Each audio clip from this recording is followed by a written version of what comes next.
ভারতের ভিসার জন্য যারা দিনের পর দিন অপেক্ষা করছেন তাদের জন্য এই মুহূর্তের সবথেকে বড় খবর জট কাটতে শুরু করেছে।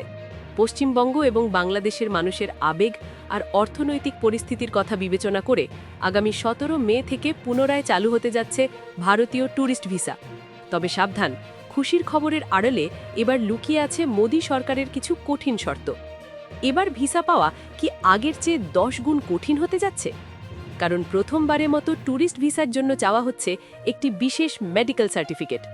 মমতা বন্দ্যোপাধ্যায়ের চাপের মুখে ভিসা চালু হলেও দিল্লি কেন এত কঠোর হচ্ছে? আপনার একটি ভুলের কারণে কি ভিসা রিজেক্ট হতে পারে? সবকিছু জানতে আজকের এই বিশেষ প্রতিবেদনটি শেষ পর্যন্ত দেখুন। দর্শক, আমরা সবাই জানি যে পশ্চিমবঙ্গ এবং বাংলাদেশের সম্পর্ক শুধু সীমান্তের নয়, হৃদয়ের। কিন্তু দীর্ঘদিন ভিসা বন্ধ থাকায় কলকাতার ব্যবসা বাণিজ্য লাটে ওঠার জোগাড় হয়েছিল। বিশেষ করে আসন্ন কুরবানির ঈদেরকে সামনে রেখে কলকাতার নিউ মার্কেট এবং বড় বাজারের ব্যবসায়ীরা ব্যাপক লোকসানের মুখে পড়েন।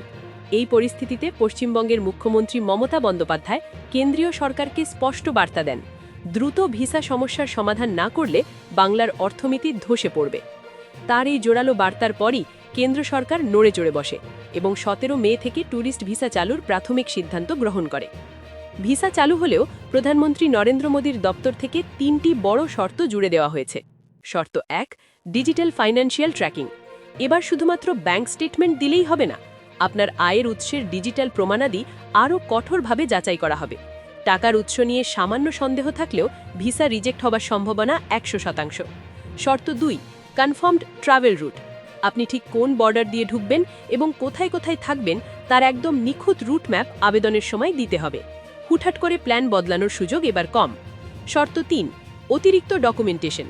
পেশাজীবীদের ক্ষেত্রে তাদের প্রতিষ্ঠানের অনাপত্তিপত্র বা এনওসি এবং ব্যবসায়ীদের ক্ষেত্রে ট্রেড লাইসেন্সের আপডেট কপি বাধ্যতামূলক করা হচ্ছে।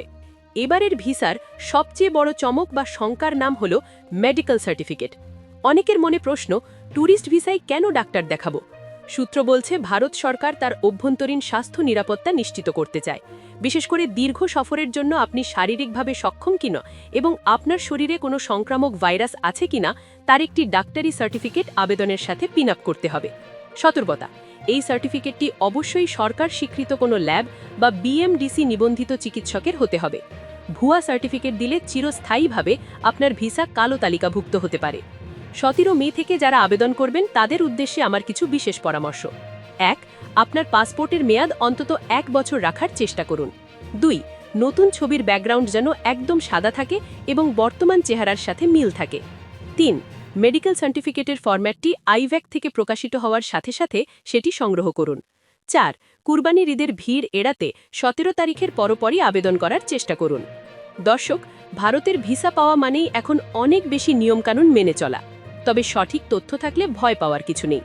এই ভিডিওটি আপনার ওইসব বন্ধুদের কাছে পাঠিয়ে দিন যারা এবারের ঈদে ভারত যাওয়ার জন্য ব্যাগ গোছাচ্ছে। ভিসা সংক্রান্ত আলো কোনো প্রশ্ন থাকলে কমেন্ট বক্সে লিখুন, আমরা উত্তর দেওয়ার চেষ্টা করব। নিত্য নতুন এরকম আপডেট পেতে আমাদের চ্যানেলটি সাবস্ক্রাইব করে বেল আইকনটি বাজিয়ে রাখুন। দেখা হচ্ছে পরের ভিডিওতে। ভালো থাকুন, সুস্থ থাকুন।